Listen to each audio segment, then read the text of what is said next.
Welcome, you have reached review time with Imperial, and today's review would be End of the Road, a Netflix original. Let's get into it. Subscribe to the channel, like the video. Okay, and this movie came out of nowhere. I didn't see no trailer for it. Maybe other people did. I just up and seen it the other day, and then it dropped September the 9th. Now let's go over the cast. Queen Latifah plays as Brenda. Chris Bridges, aka Ludacris, plays as Reggie. Boo Bridges plays as Mr. Cross. You got Travis Hammer plays as Skinny. Keith Jordan plays as Mace.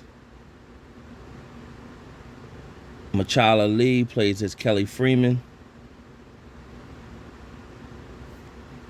And that's pretty much the bulk of the cast right there. So what is taking place is the storyline is this family has fell on hard times.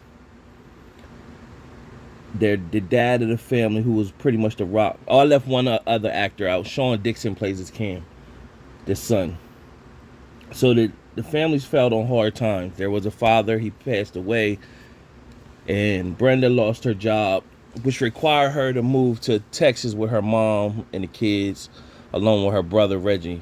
And the kids is miserable that they gotta move, and the mom is, she's still dealing with heartache of the father and the struggle. And so they are taking a road trip to Texas. In the process of taking a road trip to Texas, they had to detour because there was road work. Now, what it also shows you, there's another scene where some bad guys who are on a mission for Mr. Cross, and they were able to get this money. So after they got the money, one of the goons is betraying the other goon, saying, "Man, we need a bigger cut." And so goon number one says, "You need to take that up with Mr. Cross." Goon number two takes it upon himself to blow the head off of goon number one. It's not worth it to say the name because he didn't last long. So that's why I said goon number one and goon number two. So what ended up happening is this movie could have had potential in so many areas, but the storyline was it was weak, man. It was weak. The storyline was weak. It had some potential that it could be, but it just didn't amount to anything. And I'm tired of seeing movies and they put this scene in the movie and it didn't make any sense. So it's a scene where they stopped to the gas station. When they had to detour off the road, they ended up in like a small town where it was a small town where all this action was going on. Now they had to go to a gas station. Went to the gas station, and some of the, I guess, men of the town hit on the daughter. So she threw her middle finger up at him. And as they drove off, the men chased the car down and basically honking their horn and banging on their car. And so they rode past them, then rode down the road and then cut them off. Now, this, Queen Latifah's character, Brenda, tells everybody stay in the car while she get out, talk to the men, and the men pretty much make her bow down, tell her, "You need to apologize to us and say it like you mean it." And like, this scene didn't make no sense because you didn't even see these guys the rest of the film, and it was like, why even put this scene here? Like, why feed that energy in life? Everybody don't move like that old 1950s, 60s, and all that crap that people witnessed and been through. Everybody ain't going for that nowadays. Everybody, the same way they showed in that vehicle, that them people in the scene, they showed that the men had a gun. Everybody ain't moving like, or were they not carrying too? Like, this day and time, especially when you in the area, it's one thing if you in a town where that's not legal and stuff like that. That's understandable. But you in a town where everybody's carrying. That scene ain't make no sense. I don't know why they put that scene in there. And it's just a constant reflection on why. And in Queen Latifah's career, she's had a heck of a career. You would think herself be saying, hey, we don't need this in here.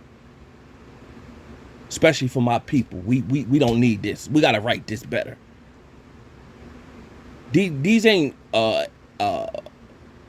people that just starting their career. They just gotta go with the flow. These is seasoned people who've been getting entertainment checks from all over. Y'all can have a say so to say what scene shouldn't be in there. That scene didn't make any sense or whatever. Why, so already when you see that on my scale of ratings, this is dropping, and then from there they go on, they end up getting a motel somewhere.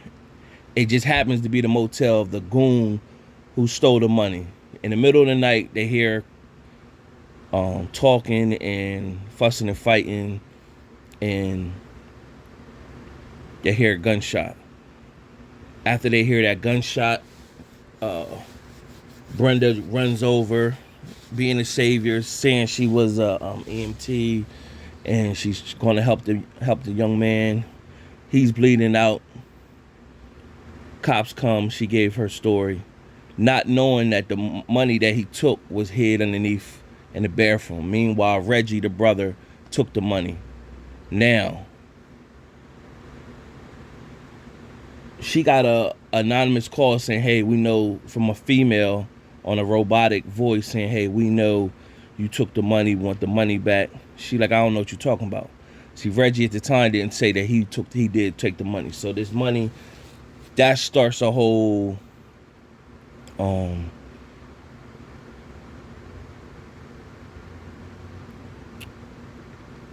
trail of events that leads up to, from they got to give the money back. They took, and she rented out another motel at another place, told them the money was going to be left there. Then her and the family went off to some fair somewhere, and she told them to go pick up the money, and she told them where it was going to be at. Meanwhile, you seen some woman there that was like the maid. You seen her looking at, watching her where she was going, and you already looked at it. That person's going to steal the money. So just like you thought. So when they were at the fair, somebody came and kidnapped Cam, her son. And why did they decide to, if they took the money, why did they decide and gave the money back? Why did they decide to stop at a fair? Your guess will be as good as mine. This is a movie, so hey, just didn't make sense. So nevertheless, they kidnapped his son. She go back to get the money. They told her to get the money and meet her so they could get her son. She went back to get the money. She seen the girl, the maid, taking off with the money. And she trailed the maid, and I said the maid, I'm sorry, the people who clean up the room service, clean up the room. And so after she hunted her down on her car, the car flipped over. It was at this industrial park trailer where a bunch of trailers was at. And of course, the woman's people came out. Meanwhile, she got her bag back, but the people was there. So she had a baseball bat, and the woman that she was chasing got on the back of her, banged her in the head with the bat. Ridiculous. And nightfall hit. She's knocked out on the ground, and they celebrating that they got this money. She comes to, and at this moment, so keep in mind, it's probably like 15 people, and she just starts ridiculous, just fighting and beating people up.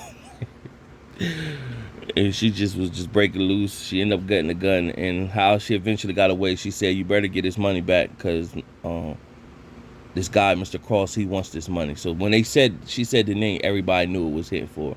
So they backed off and told everybody, "Come bring the money in." So by this time, she got the money headed back. Now, the sheriff had called her early in the day, like, "Hey, you should come back and talk to me, because it's some stuff going on that you need to be aware of. Them people going to kill you." And so he's telling the rest of his deputies. So when the deputies was on to her, he told them to stand down, because if you follow her, the cartel will kill her. So at the time, you're not paying attention to any of the signs, but we'll come to find out, the Uncle Reggie and the daughter was out at a restaurant, because she told them to stay back because she didn't want to get them involved. The cop showed up at the restaurant, just basically saying, "Well, I knew y'all would be here." So you're not paying attention to the signs, that how he know all this information, how he knew, how did Mr. Cross know to call her and her information, and her kids, with their kids' name and everything like that. So you're not paying attention. He pretty much told them that your brother and mom would die, and it's on you. So they came and ran, and daughter came and ran and told them that they kidnapped her brother and they need her help. So he took them, instead of taking them to the police station, he took them to his home. So Uncle Reggie was looking like suspect the whole time. Come to find out, he opened up the trunk. The brother Cam was in the back of the trunk. So he was Mr. Cross, and his wife was the one who was calling him the whole time. And so that was the twist. And eventually they fought their way out, and Uncle Reggie was trying to get the money the whole time. The sister was telling them to fall back. Little back and forth going on. They eventually escaped. They eventually killed the wife and killed Mr. Cross, and took the money at the end. Could have been better, but it was just disappointing. Out of my 4-star rating system, this was a very disappointing movie. Could have been better. 1.5 out of 4 stars. I could see where somebody might even just give this a 1. Not mad at that either. But I'm gonna go with 1.5 out of 4 stars. Definitely could have been better. And yeah, somebody could always say, "Well, it's just a movie." Well, it's just a movie when you engage. You want to be like the creativity, how you could really put yourself into movies and see if this could happen in real life. But when things be too far-fetched, you'd be like, "Ah, man, come on." Like, it was just terrible, and the acting wasn't that good as well. So I don't know, maybe it's just a money grab. So people ain't refusing checks. Subscribe to the channel, like the video. Till next time.